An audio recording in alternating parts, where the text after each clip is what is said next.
Good morning and welcome to Zen Fits or Strange Conceits. So, this is broadcasting here from Blackstone, Virginia, the center of the world, but then you too are at the center of the world. So, the title of this talk is The Cold Value War. Now, I'm 83 and I graduated from high school in 1955. So I was an adult in the second half of the 50s. And here I am today, and I like to use, when I was an active photographer, I like the wide angle lens. So when I look at America, I look at us, I look at where we are, the world, humanity, I have a wide angle lens as I'm still awake, aware, and welcoming all perceptions as a guide to greater understanding. So, now the 50s and the 60s was totally involved in the Cold War that was born with the end of World War II.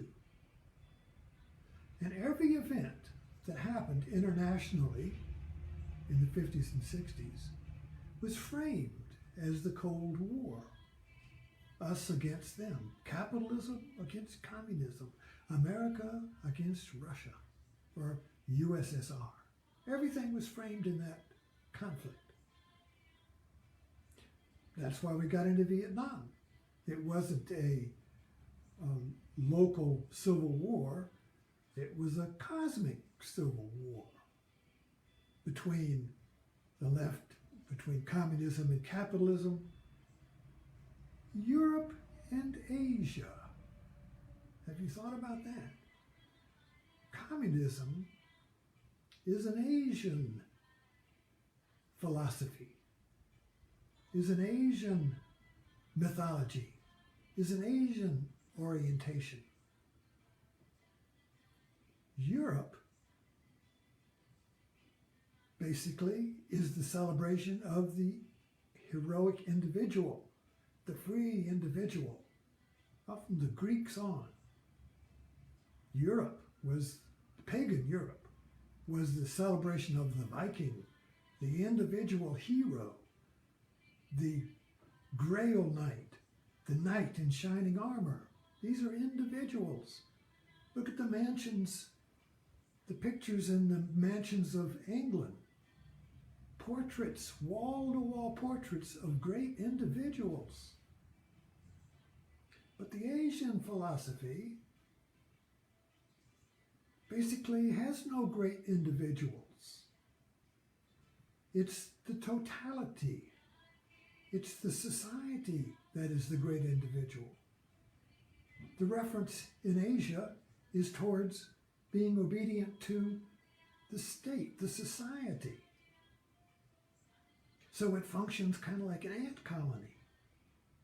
Here, the inference is on the ant. Be free from the colony. Do your own thing. Go your own way. Discover your true nature, your individuality.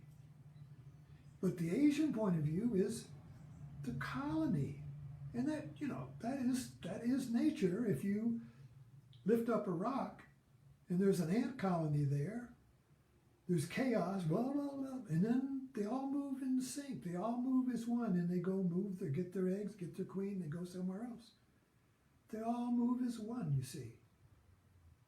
I remember when China had the Olympics and the opening ceremony, and they had a whole field of drummers. And they were all beating the drum in sync, and it was beautiful and kind of terrifying. We like to watch sports. We like to watch halftimes, bands. We like to watch a band at the foot when they all move in sync, when they all move as one. We like that. That's an Asian viewpoint. The Western viewpoint is every individual moves on his own. You go this way, you go that way. We like to watch the YouTube where we have a video of traffic in India. And the ants are just going blah, blah, blah, like that. Like there'll be a crossroads and the ants are coming in. There's no stoplight, there's no traffic, cop, nothing. They just move through each other like two lines of ants crossing, and they just don't, nobody bumps into each other. American crossroads, we have to have lights, order, because the ants don't know how to function by themselves. We don't know how to function by instinct. We don't know how to function intuitively as a whole. We don't have any empathy for the whole. It's every man for himself. Damn the torpedoes, full speed ahead. So we've got these two viewpoints with the emphasis on the individual, which is Western European paganism, really. It's not Christian. The Christian influence was don't obey your flesh, obey God. Be humble, be a servant to God. Well, the Oriental thing was be a servant to the state, to the colony, to the whole, you see. It's intuitive. But the West has moved towards, now that we have this creates great creative minds, you see. The West has been the generator of creative ideas because it's the individual that creates, not the ant that submits to the whole, you see. So there's these two different emphases, there's two different leanings. In the Cold War, basically, was a mythological war of Europe against Asia, because communism is an Asian orientation of the individual being submissive to the state or to the whole or to history or whatever. But basically it denied or did not emphasize unique individuals. Everybody dresses in uniforms. Everybody's the same. It's a sin to be pride and be separate, you see. The state, the whole, is to what you bow, you see. So you have to understand it in terms of this mythological, this larger framework. So the Cold War was basically Europe versus Asia mythologically, in the sense that Asia has always emphasized the whole and the West has emphasized the individual. Both are valid, you see, because if you don't have any empathy or understanding or relationship with the whole, the species dies. You die, because nothing stands alone.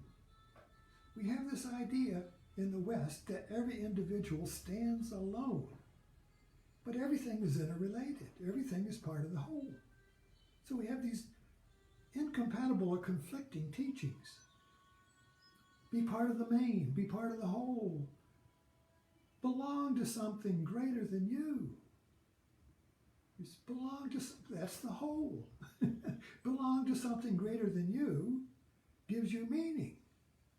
So unless you have a relationship to a whole that's bigger than you, you have no meaning. The individual by himself has no meaning. Meaning comes from the context. Like, look at this room. This is the background here. This is the context.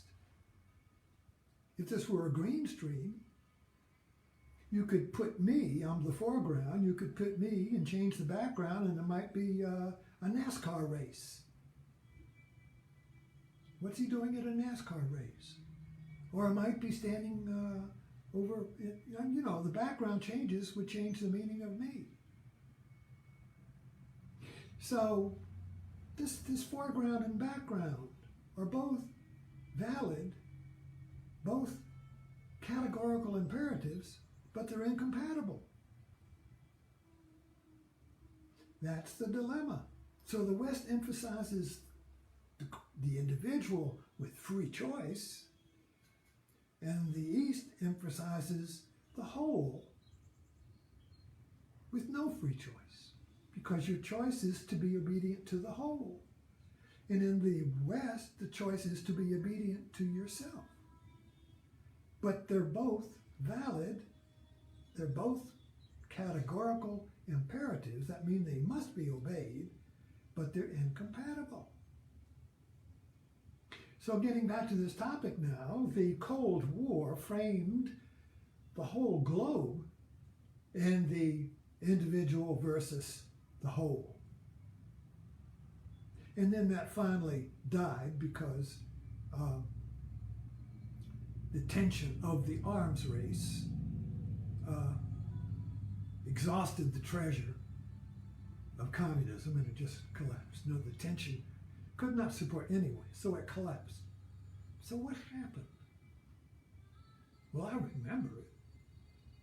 So when the right in America, the individual, number one, the individual's the freedom of the individual was basically most of the right was very strongly anti-communist. So it was really Cold War warriors. Cold War warriors, right? So the Cold War died. Where do the warriors go? What's the war now? Got to have a war. Well, it became the external war between capitalism and communism became the cold value culture war, which began with Nixon. And the cold value war, basically, you can see it right in our news and politics today. It's capitalism versus socialism. Republicanism versus liberalism. And liberalism has been associated in our political propaganda with communism. The loss of individual freedom. The government, the big government, tyranny of the government, you see, going to take away your freedom, going to take away your choice. It all boils down to that. The government is going to take away your choice, you see. Reagan did that. If the government comes, the worst thing you can hear, the worst thing to happen is the government coming to help you. And so the whole idea, welfare, everything, the whole propaganda, the whole brainwashing that's been going on in this cold civil war is that the left is the government and it's going to take away your freedom of choice, even in the healthcare. Oh, we're going to have choice. Obamacare takes away your choice. The liberals are going to take away your choice. Just as in the Cold War, communism is going to take away your choice. It all boils down to the same thing. It's just become local instead of international. But this Cold War is not a hot civil, a hot war, a hot civil war, a hot value war. That was the Civil War that we fought. That was hot. People died. Armies died. Fields were littered with bodies. There are no fields full of bodies now. It's cold. It's psychological. The war is psychological. In the mind, not in the body. We all go to Walmart and shop together. But on the internet, on social media, we're shooting. Bang, bang, you're dead. Your opinion's dead. Charge. All your friends come together and charge on somebody who invades your opinion field. You see, my opinion, you see it's all happening right here, you see. So it's cold in the sense that it's psychological. And because it's psychological, there's no end to it. There's an end to a hot civil war when the other army's dead. He hadn't got any more soldiers. Hadn't got any more bullets. That's it. I'm out of bullets, I quit.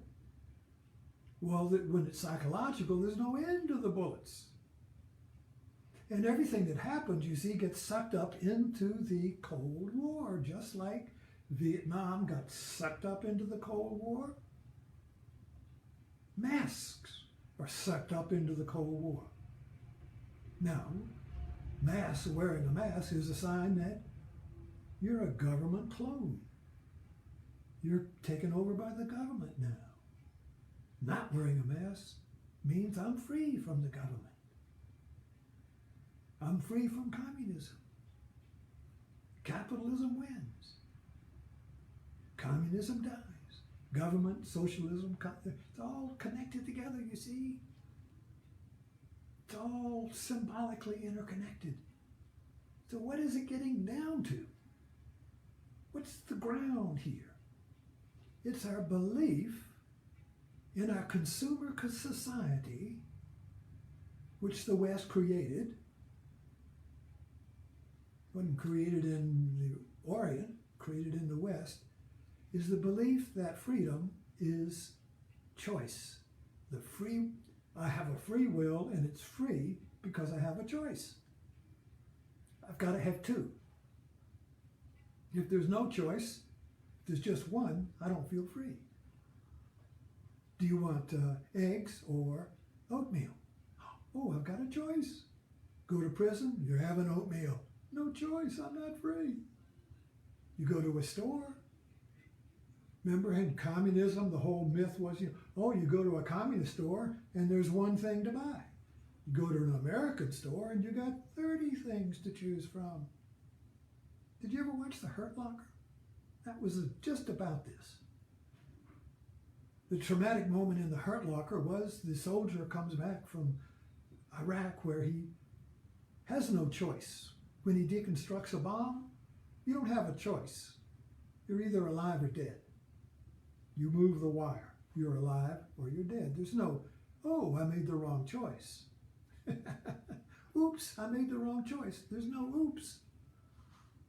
There's no oops, you see. There's no choice. Unless there's an oops. Unless you can be aware you made a wrong choice, there's no choice. When there is no choice, there is no oops. Right? So anyway, he goes to the supermarket after being in Iraq deconstructing bombs, and he's got a whole aisle of cereals, and he can't make a choice, so he just grabs one and throws it in the basket. But the point is that our culture, believing that choice, you are free because you have choices, creates a proliferation of choices. And everything that happens is divided into choices. Yes or no, right or left, liberal or Republican. Everything is divided, every one, an event is one, a mask. Anything that happens is a one event, but it's immediately divided into opposite hands. Now which one? See, this is, cable news did this, helped do this, with the split screen. If anyone on news has a belief or an opinion or a value, they're going to put up an opposite value and put them together. And then you get to choose because now you're free. You're free to choose which view to believe, you see. But we lose the one. The one's always two. And we're always choosing one or the other. And we've lost the whole. We've lost the ability to see the whole because we can only see with one eye. It's like we all have walleyes. One eye sees left, one eye sees right. What is the what is the one reality? Everything's out of focus. So I got to shut one eye. I mean, I'm speaking from experience because I have a walleye. This one, I see two of you right now. I see one, I see two. I'm experienced in this. So we're like, we have walleyes. We only see the left. All I see is the left view. Oh, all I see is the right view. I can't see the whole view. We've lost the whole. Because we've divided everything up into choice. You got to choose. Evolution, creative design, choose. They're incompatible. They're talking about two different things altogether. They can't choose. You can't choose between two things that are not part of the same context. You see. So anyway, Cold War, we're in a cold value war that is endless because it's psychological and not hot, not physical. But it's coming to an end. How is it coming to an end? through exhaustion, and through COVID, I think. COVID makes the fear of government and totalitarianism absurd. Because now, in order to be free, you have to get sick. In order to be free, you got to get COVID. Don't wear a mask, don't take the vaccine, don't take the shots, that's government. Be free. Don't take any vaccines, don't take any shots. Don't listen to medical science, that's government. Be free. Damn the torpedoes, full speed ahead. And now everybody's getting COVID. So, watch this space. Thanks for dropping in.